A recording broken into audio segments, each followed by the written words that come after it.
How to create a Clickup account in 2021. Hey guys, today I'm going to be showing you how you can set up your Clickup profile, enter your dashboard, create your workspace, and more using Clickup. So let's get into it. First off, we are on the clickup.com homepage, and over here you can see we are going to click on sign up. And now I'm going to enter my email, and then you're going to have to verify your email once you have entered it. So I am just gonna enter my email. Now you're gonna choose the full name that you want to use on your Clickup account. So it might be anything. Let's just say Lisa. And then you can choose the password that you want to set for your account. Now that I have entered in my details, I'm gonna get a confirmation code on my email. So I'm just gonna open up my email account, and here we have our code. Once you have done all of that, you're going to get started on setting up your Clickup account. So first off, you're going to name your workspace. A lot of people leave this as is, but I would recommend that you change this name to match your company's work name. So maybe if you are doing a sales project, so you can just name it Team 1 for sales. So this is Team 1 might be your company name, and then sales is the workspace is created specifically for the sales team. So you can do that, or you can just leave it at the company name. Next up, you're going to customize your workspace avatar. So I'm going to go with pink because I really like pink, and you can also add your own image if you want, but I think I'm just going to work with this. After that, you are going to change the theme of your workspace. So however you want your own personal workspace to look like, you're going to choose that. Let's say we're going to go with this greenish teal. This looks good. And then you're going to add the number of people that you are going to work with. So I'm going to say 2 to 5. Then you're going to enter wherever you heard about ClickUp from. Next up, you can invite people to your workspace, and this is a option that I recommend that you do if you have some people that haven't created their ClickUp accounts, and they're gonna have to create their accounts with a lot of hassle if you don't invite them directly. So it's best, even if your members don't have ClickUp accounts yet, that you invite them via this link so they don't have to do the entire setting up process. But I'm just going to skip it for now. And now you're going to customize by enabling the Clickup apps. And for this, a lot of people turn on all of these things, but this is actually pretty bad. You should only turn on the extra features that you're actually going to need. So keep in mind that if you don't need a feature yet, don't enable it. And obviously with time, if you think a feature could be useful for your workspace, you're gonna turn it on. But make sure to only enable features that are useful for you. So if you're working in sales, if people are working individually in your team, you don't want to add multiple assignees. And if you want tasks in multiple lists, you can do that. If you want different milestones for your project, you can do that. But if you don't need a time tracker, you're not going to enable it. So I'm just going to enable everything to show you guys what it's going to look like once it is enabled. Now, if you use any of these apps, you use Slack, Zoom, Microsoft Teams, or any of these communication apps for your project or your business on the regular basis, make sure to add these as well. We don't use any of those, so we're going to skip it. And then you want to import your tasks if you were previously using some other project management software. Any of these are probably the most popular, and if you're converting, you're probably converting from one of these as well. So you can convert all of your data from there to here. We're going to skip that, and we're going to start off with ClickUp. Now, a bad thing about ClickUp is now it's going to probably ask me to select from a template, and it's going to make me walk through a template, which is pretty annoying. You can see over here. Now we're going to have to watch this quick video, and then we can get started. Now you can see no matter what you do, you're going to have to start off with a template, and you can you're going to get pop-offs again and again if you don't. But once you click all of that off, here is your basic space. Now over here, you're going to start working on your workspace and your boards. So first off, if you go on home, that's going to be everything for you. So this is your account and your work. And for your account, it's going to be the all in all over there. But if you want to actually look at your business place, you're going to actually go into spaces on the left over here, and you're going to create these spaces for your workspace. for your team or your business, whatever it might be. So over here we have our first empty little space, and we're going to create a folder or a list within it. I'm going to create a new space, and you can use a template if you want to, or you can start from scratch depending on whatever is your type of workspace that you want to create.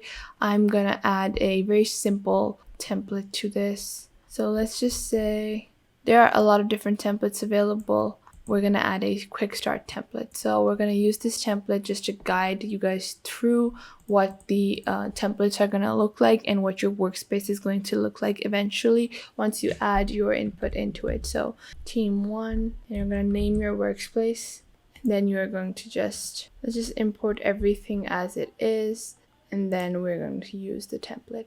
Now you can see this is our basic quick start template. Now you can see a lot of different things available in this, and these are basically guides on how to use the basic ClickUp setup. And if you click on them, you're gonna get your different little guides on how to use, remove, add things depending on whatever you might be looking for.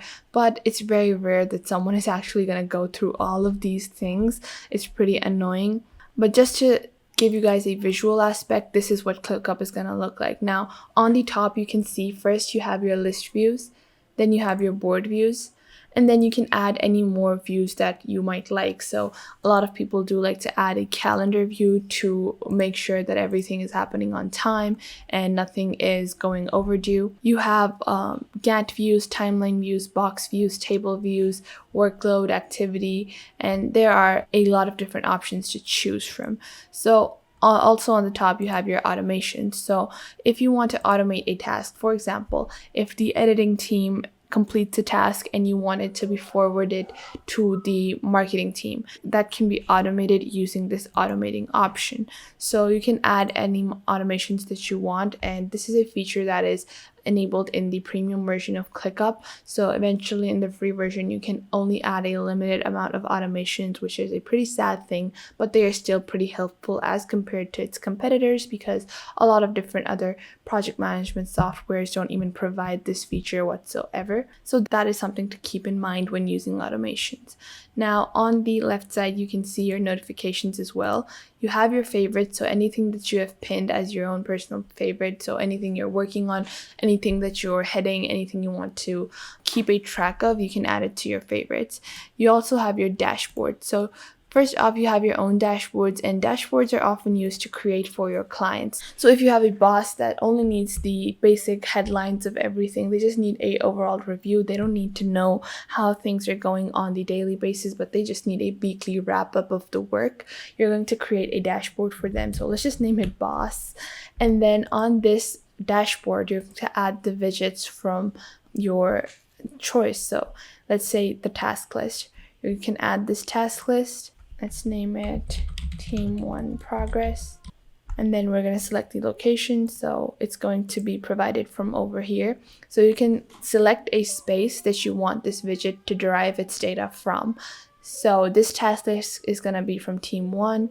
And then you're going to add this widget. And here your boss can monitor Team 1's progress in general. They're going to get all the tasks that are overdue or tasks that are completed and whatnot if you were to create a second team. So I'm going to create a new space called Team 2, and then I'm just going to create this space. You can see I've created this empty space, and if I go back into dashboards, I can add this Team 2's progress as well. So I'm going to add a widget, and I am going to add a task list, name it Team 2 Progress.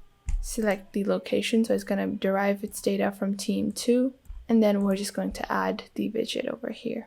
And so on and so forth. You can add the data that is needed or required by your supervisor or your boss, or even your clients as well. A lot of international clients prefer working like this instead of getting updates via email, because this is so much more efficient to work on.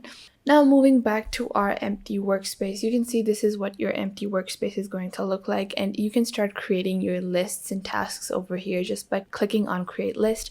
And let's just say we have a due project, and we're going to create that list. And now we have created this list. Now within a list, we're going to create separate tasks. So we can assign a task to a specific person. We can obviously add its due date. We can also have some checkboxes. We can prioritize a task, and we can create some other detailed subtasks within a task using these fields. So let's just create a task like so. We're going to name the task sales review or sales report. And then we can add it into our different lists. We only have created one list. We can create more lists as we go. And you can assign it whoever you might want to, add a description, add a subtask. So we can add a subtask like detailed maps or flowcharts, like so. You can also add some attachments to your task. Over here you can also set it on priority, so you can add a normal priority, high priority, or just a urgent priority as well.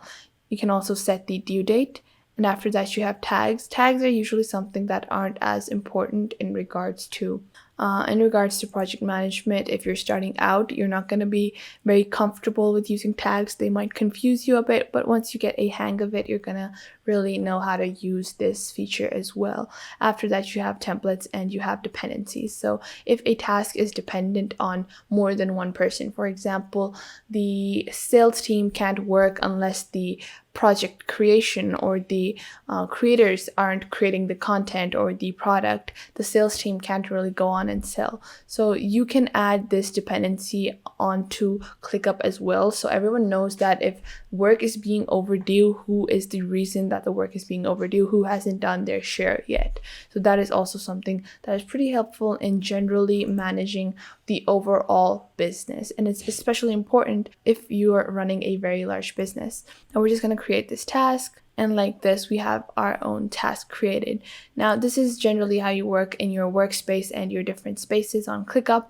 Another thing that a lot of people forget to visit is if you click on the bottom left over here, you have your settings. So you can have settings for your workspace, the Team 1 workspace, or the settings for my account. And going on to the Team 1 workspace, if you click on this, you can add people and then you can view your teams, you can create different teams. And a good feature that I really like about ClickUp is you can add view only guests. So if you have a supervisor or someone that only needs to be viewing the work that is happening, they don't need to be editing or they don't need to be bothered with all of that, you can add them as a view only guest. So that's gonna be really helpful, especially if you have clients that really just need a overall general view of the workflow, but they don't want to be super involved either. Then you have your basic settings as your spaces, your import, exports, integration, upgrades, and trash, security and permissions. Then you have your own account settings. So you can see my account has one workspace. I can add more workspaces as I go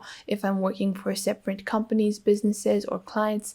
Then you have your notifications, and in terms of notifications, I recommend that you keep one notification for one email on. So that's going to help you get a overall wrap on how the workflow is going. So you can disable most of these, so don't notify me on whenever all of these tasks are occurring, but you can turn on certain notifications which are going to actually be helpful. So a due date is overdue, you probably want to be notified for that in any situation, so you can turn on your email, mobile, web, or browser notifications in that situation. Also, it gives you notifications for everything you want. You can customize it according to your own needs. So whatever you might want to be notified for. Maybe if you are the business manager, if you are the sales manager, you only want notifications regarding to sales. You're going to only enable those notifications. So when a project is overdue, you might only want to be notified about that. And when due dates are changed, you might want to be notified about that. So that was everything you needed to know about the ClickUp project management software. I hope you guys found this video helpful, and I will catch you guys in the next video.